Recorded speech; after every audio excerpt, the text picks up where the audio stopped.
guys, makoy lingaw guys, maligo kog dagat, kilami kay dagat guys oh. Tinaw kay guys oh, tanawa. Oh. Bali nindo ta kayo guys. Mamana ko guys, magkuang ko kuan. Mamaya mamana ako guys, mamana.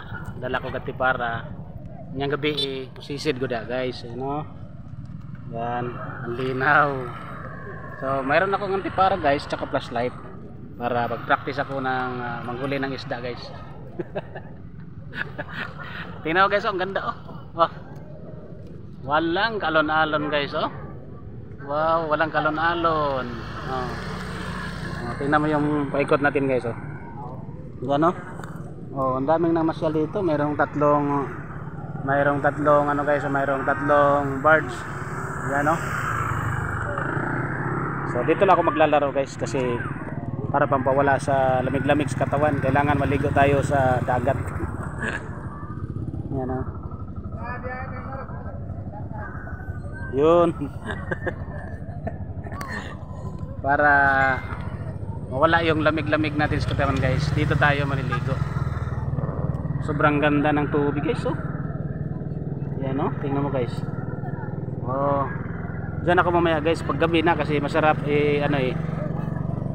flashlight yung ano ko, nabili ko na flashlight sa online guys. Sobrang ganda. Kaya subukan ko mamaya dito oh. Yan. Sana makahuli ako guys. Makahuli ako ng maraming isda kahit maliliit lang. Special oh. Oh, tingnan mo oh. Oh. Yan oh. Mayroon pang namasol oh. Mayroon namasol dyan guys oh. Makahuli na siguro mga yan. Yan ang mga estudyante dito guys. So, sarap kasi dito magpasyal paghapon na. Kasi walang ulan. Kapag may ulan naman talagang tahimik dito pag may ulan na. Ngayon oh, tingnan mo. Daming namasyal na mga estudyante oh. Yan oh. Sobrang ganda ng dagat yan. May nang huli. Yan oh. Mga bata nang huli ng isda eh. Yan. Pero ako mamaya lulusob ako dyan mamaya pagka medyo madilim na. Kasi maganda gamitin yung aking flashlight na pang sisid ng dagat. Gamitin ko mamaya yung nabili ko sa online, ang napakagandang flashlight.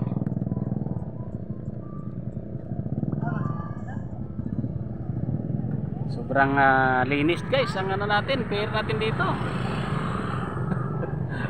Ang sarap maligo. Ano? So mamaya guys, pakita ko sa inyo yung mga nahuli ko kasi mag-diving ako mamaya.